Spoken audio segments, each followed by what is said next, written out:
tout le monde, ici c'est Nathalie Charlier. Certains d'entre vous me connaissent en tant que romancière, mais je suis aussi une grande lectrice. Et j'ai décidé de partager mes lectures avec vous au travers de ces chroniques. Alors aujourd'hui, on va parler d'un roman qui ne date pas d'hier, hein. Il a 4 ans, 5 ans. Mais c'est un des romans new adultes qui m'a vraiment, vraiment marqué. Et du coup, j'avais vraiment envie d'en parler, de revenir dessus. C'est un des rares romans d'ailleurs que j'ai relu plusieurs fois. Parce qu'en général, une romance, je la lis, ok, elle est bien. Il y en a très peu que j'ai relu. Et en l'occurrence, celui-là, j'ai dû le lire 3 ou 4 fois. Et donc, c'est Dublin Street de Samantha Young. Alors, Samantha Young est une auteure écossaise qui a écrit ensuite plusieurs autres tomes. D'ailleurs, il y en a certains que j'ai adorés, d'autres que j'ai un peu moins aimés. Mais voilà, En Dublin Street reste son grand succès. Donc, il est paru aux éditions J'ai lu en juillet 2013. Le brochet est à 13 €, ce qui est plutôt correct parce qu'il fait, alors que je vous raconte pas d'histoire, 409 pages, ce qui est plutôt beaucoup. En Kindle, 9,99 €. Voilà, donc je vais vous indiquer le résumé. Quand Jocelyn Butler pénètre dans le magnifique appartement de Dublin Street, elle croit vivre un rêve. Un cadre somptueux, un quartier agréable d'Édimbourg et une future colocataire des plus adorables. Ellie Carmichael est certes un peu trop enjouée et curieuse pour le caractère secret de Jocelyn, pour qui se lier d'amitié avec autrui a toujours été une épreuve. Mais elle lui est aussi tôt sympathique. Son frère, en revanche, beau comme un dieu, mais aussi arrogant que déstabilisant, Braden Carmichael fait voler en éclats son fragile équilibre. Car en plaquant tout pour venir s'installer en Écosse, la jeune femme espérait laisser derrière elle son passé tragique. Or, la passion qui la lie bientôt au ténébreux Braden fait ressurgir ses peurs les plus profondes et les exorcise. Voilà. Donc, moi, j'ai aimé, hein, ça c'est clair.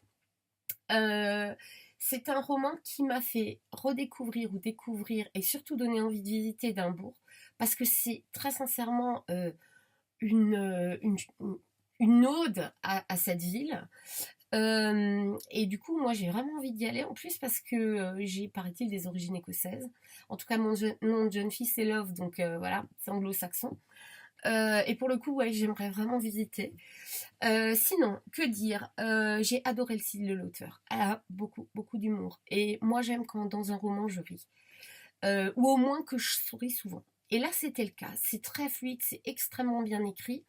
L'histoire, encore une fois, c'est une romance. Donc, l'héroïne hantée par les démons de son passé, enfin, on connaît. Mais c'est abordé avec beaucoup de justesse. Et très sincèrement, on sent qu'elle maîtrise bien le genre. Ça, c'est évident. D'ailleurs, Dublin Street a été un vrai gros succès à sa parution. Et, mais vraiment, je le comprends, hein. Voilà. Alors, l'héroïne est un peu particulière. Elle semble assez dure. Moi, j'ai pas toujours compris son caractère. C'est vrai que je n'ai pas nécessairement adhéré, en tout cas pas tout de suite. Parce que voilà, elle s'enferme dans ses peurs et c'est vrai que c'est compliqué. En revanche, le héros, Braden, mais c'est juste le... Il est craquant. Ah, c'est un des héros de romance qui m'a le plus marqué. Parce qu'il a tout pour lui. Parce qu'il est gentil, parce qu'il est arrogant, parce qu'il est sympa, parce que voilà, il est beau, il est grand, il est juste parfait avec des yeux bleus. Oh mon Dieu. Voilà, j'ai craqué. La couverture, j'ai bien aimé, je trouvais que c'était original.